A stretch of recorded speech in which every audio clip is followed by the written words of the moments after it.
Hello everyone, welcome back. I hope आप सब लोग एकदम बढ़िया हैं। अब हम डिटेल में जाना स्टार्ट करेंगे, लेकिन उससे पहले कुछ पॉइंट्स हैं जो कि हमें पता होने चाहिए। हम लोग और थोड़े बेसिक पे जाते हैं और कुछ बातें समझते हैं। इंग्लिश में हमारे पास जो अल्फ़ाबेट्स होते हैं यानी कि ABCD, वो कितने होते हैं टोटल? 26, राइट। सो जब हम इन अल्फ़ाबेट्स को मिलाते हैं हमारे पास क्या बनते हैं? वर्ड्स। जब हम वर्ड्स को भी मिलाते हैं तो क्या बनते हैं? सेंटेंस।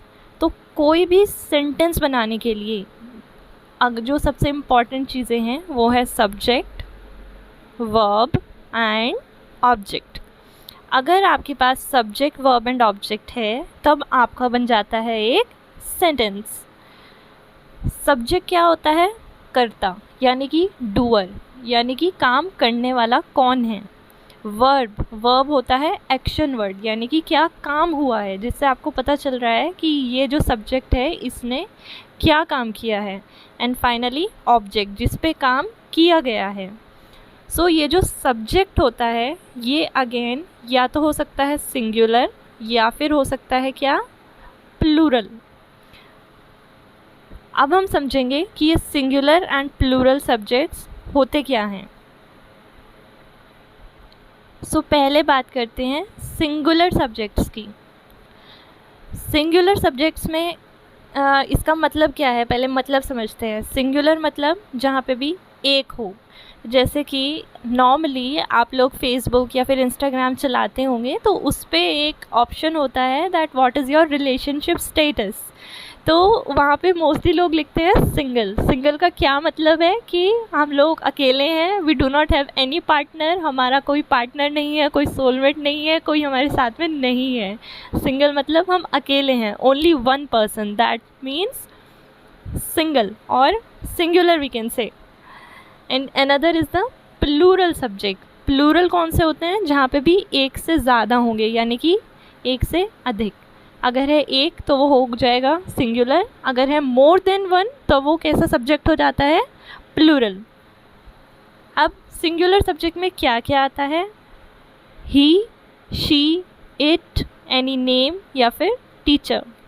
ही हम यूज़ करते हैं बॉयज़ के लिए, देन शी हम यूज़ करते हैं गर्ल्स के लिए। अगर एक लड़का है तो हम बोलेंगे ही इज़ अ बॉय, वह एक लड़का है। शी इज़ अ गर्ल, वो एक लड़की है। इट इज़ रेनिंग, बारिश हो रही है। इट भी क्या होता है? सिंगुलर। और ये हम किन चीज़ों के लिए यूज़ करते हैं?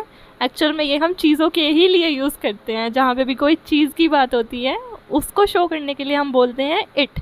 जैसे कि अगर आप टेबल पर बैठ के पढ़ाई करते हो और आपके टेबल पर सामान रखा है काफ़ी सारा, एक बॉक्स रखा हुआ है, तो आप उसको किस तरह से बोलेंगे? इट इज़ अ बॉक्स या फिर इट इज़ अ पेन। सो चीज़ों के लिए भी हम लोग क्या यूज़ करते हैं? इट। नेक्स्ट आता है कोई भी अगर नेम है, किसी का भी अगर आप नाम ले रहे हो, लाइक मैंने बोला माधव, राघव, श्याम, सो ये सब एक नाम है। तो ये भी अकेले हैं, ऐसा है ना कि वो नाम पर्टिकुलर उसी बंदे का है, तो ये भी कैसा होगा? सिंगुलर। एंड टीचर, अगर कोई बोलता है कि आपकी दीदी क्या करती हैं, आपने बताया वो एक टीचर है, तो वहाँ पे भी एक ही पर्सन की बात हो रही है, इसलिए टीचर क्या है? सिंगुलर। अगर प्लूरल होता तो क्या होता? टीचर्स, एस, यानी कि कई सारे टीचर्स। प्लूरल में बात करते हैं। प्लूरल में हमारे पास कौन कौन से सब्जेक्ट होते हैं? I, we, you and they. ये हमेशा प्लूरल होते हैं। सिंगुलर में हो गया he, she, it, any name and teacher. And plural में क्या आते हैं? I, we, you and they. Okay, so now अब हम इनके कुछ एग्जाम्पल समझते हैं जिससे कि हमें पता चल जाए कि क्या डिफरेंस आता है यूज़ करने में। अच्छा, एक बात और, जहाँ पे भी कहीं आपको सिंगुलर सब्जेक्ट दिखेगा, अगर कभी भी सब्जेक्ट सिंगुलर होगा तो जो वर्ब है उसमें आप हमेशा एस या फिर ईएस लगाएंगे, और अगर सब्जेक्ट प्लूरल होगा तो फिर कुछ भी लगाने की ज़रूरत नहीं होती। फिर से देखते हैं, जैसे कि यहाँ पे एग्जाम्पल से आप लोग समझ जाओगे। ही, शी, इट, एनी नेम, ये सब क्या है? सिंगुलर। यहाँ पे था हमारे पास ही, तो ही के साथ हमने क्या लगाया, टीचेस। सेंटेंस था ही टीचेस मैथ्स, यानी कि वो मैथ्स पढ़ाता है। तो क्योंकि ही सिंगल है और अगर एक की बात हो तो हम वर्ब में एस या एस लगाते हैं। सिंपल सी बात है, अगर आपको कोई सिंगल दिख रहा है तो आप उसके साथ किसी को बिठा दो, अगर वो सिंगल है तो आप उसमें एस या एस लगा दो, और अगर प्लूरल है यानी कि आई वी यू या दे हैं तो उनको किसी की ज़रूरत नहीं है। Let us move on to the next example. She यानी कि लड़की, और अगेन ये क्या है, singular. He she it any name, ये सब क्या होंगे, सिंगुलर। अब है सेंटेंस हमारा शी प्लेज गिटार, यानी कि वो गिटार बजाती है। सो शी प्लेज, यहाँ पे हमने वर्ब में क्या लगाया, एस। क्यों, क्योंकि शी है और शी माने एक यानी कि सिंगुलर है। Next example, Shyam helps his friend. Again आप सबको पता है यहाँ पे हमने श्याम एक नाम लिया है तो फिर हेल्प नहीं आएगा, हेल्प्स आएगा। हमने एस लगाया, क्यों, क्योंकि श्याम ऑलरेडी अकेला है, वो सिंगुलर है। तो श्याम के साथ में क्या आया, helps. Shyam helps his friend, यानी कि श्याम अपनी फ्रेंड की हेल्प करता है। सो ये था हमारा पार्ट सिंगुलर का। I hope this is clear to everyone. Now let us come to the plural. Plural में, प्लूरल का मतलब ही है कि एक से ज़्यादा हैं। जब वो ऑलरेडी ज़्यादा हैं तो साथ में कुछ लगाने की ज़रूरत नहीं है। प्लूरल में क्या क्या आता है, I we you they. First example लेते हैं, आई। आई कैसा सब्जेक्ट हो गया, प्लूरल, यानी कि जो भी आगे वर्ब लगेगी उसमें आपको कुछ लगाने की ज़रूरत नहीं है। सेंटेंस था आई लाइक म्यूज़िक, यानी मुझे म्यूज़िक पसंद है।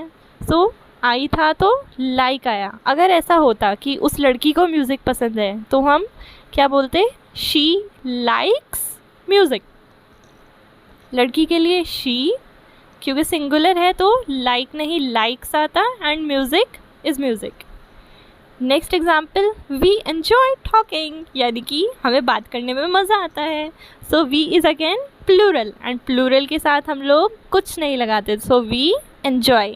अगेन अगर यहाँ पे सिंगुलर होता तो फिर क्या होता, शी एन्जॉयज़ टॉकिंग, यानी कि उस लड़की को बात करना बहुत ज़्यादा पसंद है।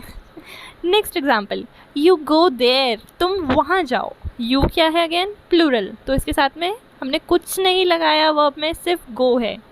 अगर ये फिर से किसी के लिए होता, किसी लड़के को पनिशमेंट दिया और उसको बोला तुम बाहर जाओ, यू गो आउटसाइड, यू ही रहता।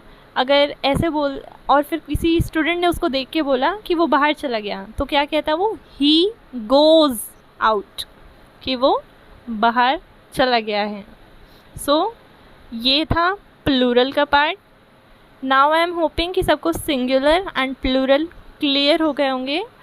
सब्जेक्ट हमारा या तो सिंगुलर हो सकता है या फिर प्लूरल हो सकता है। सिंगुलर मतलब एक, सिंगुलर में क्या क्या आता है, ही शी इट नेम या टीचर। जहाँ भी सिंगुलर होगा हम लोग उसके साथ एस या ई एस ज़रूर लगाते हैं। Next is the plural. Plural यानी एक से अधिक, जब वो ऑलरेडी एक से अधिक है तो उसके साथ हमने कुछ नहीं लगाना है, उन लोगों को उनके हाल पे छोड़ देते हैं बस। लाइक प्लूरल में कौन कौन से होते हैं, I we you and they. So singular plural is clear. Now one more important concept which is of do, does and did. जब भी हमें कुछ पूछना होता है, तब जब भी हमें कुछ पूछना हो, उन टाइप के सेंटेंस को हम कहते हैं इंटेरोगेटिव सेंटेंस। यानी कि जब भी आपको कुछ पूछना है या कोई आपसे कुछ पूछ रहा है, जहाँ पे भी कोई क्वेश्चन आएगा, चाहे कोई किसी से पूछ रहा है चाहे आपसे कुछ पूछा जा रहा है, तब उन सेंटेंस को कहते हैं इंटेरोगेटिव। और इंटेरोगेटिव सेंटेंस बनाने के लिए हमें हमेशा डू, डज या फिर डिड से अपने सेंटेंस को शुरू करना होता है। जो डू और डज है ये हम प्रेजेंट में यूज़ करते हैं, और जो डिड है उसको हम पास्ट के लिए यूज़ करते हैं। डिड मतलब पुरानी बात, हो चुकी हो गई है वो। सो पास्ट के लिए डिड और डू या डज प्रेजेंट के लिए। अब प्रेजेंट में दो क्यों है, डू या डज, सेम वही कंसेप्ट है। अगर सिंगुलर है, ऑलरेडी अकेला है, तो एस या ई एस लग जाता है, यानी कि डज हो जाएगा। डू में ई एस और लग गया डज। और अगर प्लूरल है तो फिर डू आ जाएगा। जैसे कि कुछ एग्जाम्पल्स देखिए इसके। डू यू नो मी, क्या तुम मुझे जानते हो। क्वेश्चन पूछना था तो डू से स्टार्ट हुआ। सब्जेक्ट कैसा है? यू। अभी हमने ये ऊपर देखा कि I, we, you and they कैसे सब्जेक्ट होते हैं? प्लूरल होते हैं। I, we, you and they are plural. So यहाँ पे क्या यूज़ हुआ है? यू, यानी कि प्लूरल। जब प्लूरल है तो कुछ लगाना है नहीं, तो सिंपली क्या आ गया? Do. Do you know me? क्या तुम मुझे जानते हो? Next is does she know me? क्या वो लड़की मुझे जानती है? अब यहाँ पे हमने सब्जेक्ट कैसा लिया है? Singular, she. सो सब साथ में क्या आएगा? Does. Does she know me? And last is the past tense one, did he know me? क्या वो मुझे जानता था?